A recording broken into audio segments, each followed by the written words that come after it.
मराठा आंदोलनामध्ये अनेक वेळा मराठा कार्यकर्ते आणि मराठा विद्यार्थी आत्महत्या करत आहेत। त्यांच्यासाठी हा व्हिडिओ आहे। खरं तर या व्हिडिओच्या माध्यमातून आपण पाहणार आहोत मराठा आंदोलन मोठ्या प्रमाणात पेटलेलं आहे। दुसरीकडे मराठा विद्यार्थी आत्महत्या करत आहेत। अशा प्रसंगी आपल्याला नेमका कोणता आदर्श समोर घ्यावा लागणार आहे, लढावं लागणार आहे, या संदर्भातला व्हिडिओ आहे। पाहूया त्या व्हिडिओच्या माध्यमातून। नमस्कार, मी डॉक्टर नागराज मगरे, शब्दयोद्धा लाईव्ह मध्ये आपल्या सर्वांचं मनपूर्वक स्वागत। कुणब्याच्या पोरा आता लढायला शिक, कुणब्याच्या पोरा आता लढायला शिक, मरायला नाही आता मारायला शिक। खरं तर कुणब्याच्या पोरानं लढायला शिकलं पाहिजे आणि त्याच्याकडे हा विचार आहे। मग लढायला शिकलं पाहिजे म्हणजे काय? आपण पाहतोय जिकडे तिकडे मराठा आरक्षणाचा प्रश्न गंभीर होत असताना जो श्रीमंत वर्ग आहे, मी वारंवार आपल्या यूट्यूब चॅनलच्या माध्यमातून मांडणी करताना असं म्हटलेलं आहे की या देशामधला जो राज्यकर्ता वर्ग आहे, गेली 60-70 वर्ष राज्य करण्याचं ज्यांनी काम केलंय, असा खरं तर वर्ग हा मराठा वर्ग आहे। आणि मग हा श्रीमंत मराठा वर्ग आहे, तो गरीब नाही। आणि म्हणून ही भूमिका सर्वात पहिल्यांदा आपण समजून घेतली पाहिजे आणि म्हणून कुणब्याच्या लेकरानं लक्षात घेतलं पाहिजे, या देशातल्या आमदाराचं पोरग, या देशातल्या खासदाराचं पोरग, झडपी मेंबरचं पोरग किंवा कोणत्याही राज्यकर्त्याचं पोरग त्यांना आत्महत्या केली का? मुळीच नाही। त्यामुळे आपण गरीब कष्टकरी लेकरांनी आत्महत्या नाही केली पाहिजे, कारण आपल्या पाठीशी छत्रपती शिवाजी महाराज नावाचा एक विचार आहे। खरं तर जगानं हे विचार स्वीकारला होता। आपण वारंवार सांगतो की इस्रायल सारखं राष्ट्र असेल किंवा जगातल्या कोणत्याही राष्ट्राकडे जर आपण पाहिलं तर त्या राष्ट्रानं छत्रपती शिवरायांचा विचार घेऊन लढण्याचं कार्य केलं आहे। आणि मग लढत असताना आपल्या पाठीशी एवढा मोठा विचार असताना आपण आत्महत्या करू नये, हा विचार मला या माध्यमातून आपल्याला सांगायचा आहे।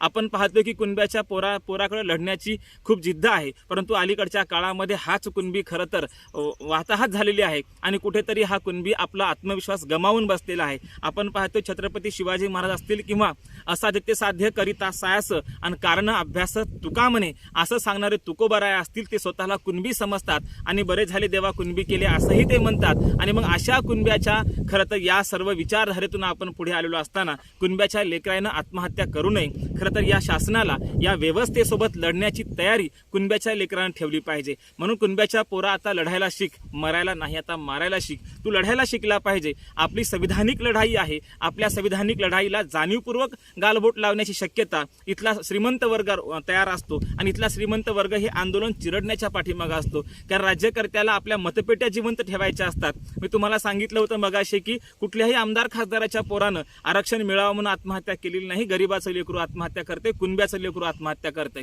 आणि मग या देशामध्ये ही परिस्थिती का निर्माण झाली? शिवकाळामध्ये किंवा छत्रपती शिवरायांच्या राज्य दरबारामध्ये किंवा त्यांच्या कालखंडामध्ये शेतकऱ्यांना आत्महत्या करायची वेळ आलेली नव्हती। कारण का? तर छत्रपती शिवाजी महाराजांनी या देशातल्या शेतकऱ्यांच्या, कष्टकऱ्यांचं राज्य उभं केलं होतं, रयतेचं राज्य उभं केलं होतं। तेव्हा कुठल्याही कुणब्याला आत्महत्या करायची वेळ आली नव्हती। परंतु ही वेळ आज का आली? कारण आज आपलेच बांधव सत्तेमध्ये बसलेले आहेत। इथं कुठला इंग्रज नाही किंवा इथलं कुठला डच नाही, पोर्तुगीज नाही किंवा निजामही नाही किंवा इथं कुठलाच राज्यकर्ता नाही, इथं हे आपलेच राज्यकर्ते आहेत। आणि आपल्या राज्यकर्त्यांच्या काळामध्ये आपल्याला आत्महत्या करायची वेळ येते आणि याच्यावर आपण लक्षात घ्यायचंय, खरं तर आमची ही संविधानिक लढाई आहे आणि या संविधानिक लढाईमध्ये या देशातल्या प्रत्येकाला, कष्टकऱ्याला, शेतकऱ्याला, कामगाराला, सर्वांना न्याय मिळाला पाहिजे। ही संविधानिक भूमिका कायम आपण घेणं गरजेचं आहे। आणि मग ही भूमिका घेत असताना संविधानिक अंमलबजावणी जर झाली तर नक्कीच मराठा समुदायाला आरक्षण मिळते। कायदेशीर अंमलबजावणी झाली तर मराठा समुदायाला आरक्षण मिळू शकते। आणि मग हे मिळवण्यासाठी मित्रांनो, आत्महत्या हा पर्याय अजिबात नाही। खरं तर कल्याणकारी राज्याची संकल्पना आपल्याच बांधवांनी राबवली असती। संविधान सांगतं की या देशातल्या प्रत्येकाला अन्न, वस्त्र, निवारा ह्या मूलभूत गरजा भेटल्या पाहिजे। परंतु ज्यांनी या संविधान चालवलं आणि म्हणून बाबासाहेब म्हणाले होते, संविधान किती जरी चांगलं असलं, चालवणारे जर मूर्ख निघाले तर ते संविधान कुचकामी ठरू शकतं। आणि मग हे चालवणारे आज मूर्ख निघाले आहेत असं आपल्याला म्हणायला काही हरकत नाही। कारण या देशामध्ये गेल्या 60-70 वर्षामध्ये ज्यांच्या हातात सत्ता होती त्यांनी विचार करावा की या देशातला शेतकरी, या देशातला कामगार, या देशातला कुणबी, या देशातला विद्यार्थी आत्महत्या का करतोय? खरं तर हे राज्यकर्त्यांचं अपयश आहे। त्यांनी जर या देशाचं संविधान व्यवस्थित राबवलं असतं, त्यांनी जर या कल्याणकारी राज्याची संकल्पना व्यवस्थित राबवली असती तर मला वाटतं ही वेळ आली नसती। आणि म्हणून आज गरीब मराठा जो आहे, हे खरं तर श्रीमंत मराठा जो आहे हा गरीब मराठ्याचं शोषण करतोय आणि गरिबांच्या हक्क अधिकाराचा प्रश्न जेव्हा उभा राहतो तेव्हा हा श्रीमंत वर्ग जो आहे आपल्या मतपेट्या साबूत ठेवण्यासाठी, आपल्या मतपेट्या जिवंत ठेवण्यासाठी हा कुठेतरी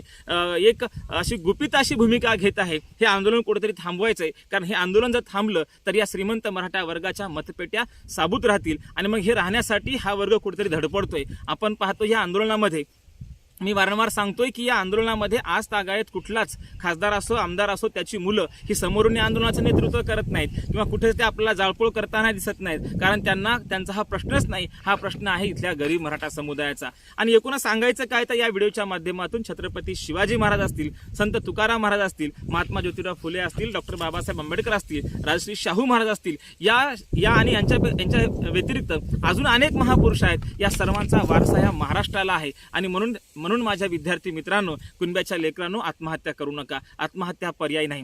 परंतु हे जेव्हा मांडत असताना, एकूण या व्हिडिओचा सार मांडत असताना मला एकच सांगायचं आहे की या देशातल्या श्रीमंत वर्गाने, मग तो मराठा असो कुठलाही वर्ग असो, या देशातल्या श्रीमंत वर्गानं गरीब वर्गाचं शोषण केलेलं आहे. आणि मग हे शोषण केल्यामुळे गेल्या 50-60 वर्षामध्ये ज्यांनी आपल्या हातात सत्ता घेतलेली होती त्यांना खरं तर ही लाज वाटण्यासारखी गोष्ट आहे की या देशातला खरं तर पोशिंदा ज्याला आपण म्हणू, जगाचा पोशिंदा आपण जेव्हा या शेतकऱ्यांकडे पाहतोय, या शेतकरी आत्महत्या होत आहेत. जो विद्यार्थी आहे, जो खरं तर उद्याचं भविष्य आहे, तो आत्महत्या करतोय. आणि एकीकडे आपण पाहतोय भटक्यांची, आदिवासी वाडी तांड्यावरली परिस्थिती जर पाहिली ती अत्यंत बिकट आणि अत्यंत भयावह आहे आणि बिकट परिस्थिती आहे. आणि याला कारणीभूत आहेत या देशातले श्रीमंत राज्यकर्ता वर्ग. हा श्रीमंत भांडवलदार वर्ग आहे, हा अभिजन वर्ग आहे. यांनी इथल्या बहुसंख्याक बहुजन लोकांचं शोषण केलेलं आहे.